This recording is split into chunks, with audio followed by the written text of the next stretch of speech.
तर चंद्रशेखर बावनकुळेंनी प्रकाश आंबेडकरांची भेट घेतलेली आहे। या भेटीमध्ये राजकीय काहीही नाही असं प्रकाश आंबेडकर यांनी म्हटलंय।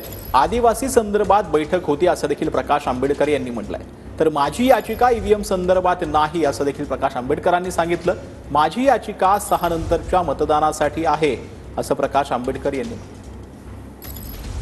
माझी याचिका ही वेगळी याचिका आहे, ती ईव्हीएमच्या संदर्भातली याचिका नाही आहे।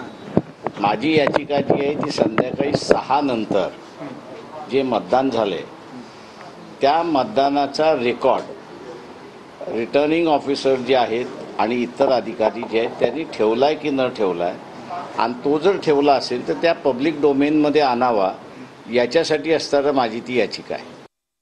ही भेट जी होते कुठेतरी वेगळे संकेत आहेत का? तर मी असं कोणाबरोबर नाही, आम्ही असं इंडिपेंडेंटली आहोत त्या सगळ्या याच्यामध्ये। ही भेट मी मगाशी जसं म्हटलं की आदिवासींचा इश्यू होता त्याच्या संदर्भातला आहे, आणि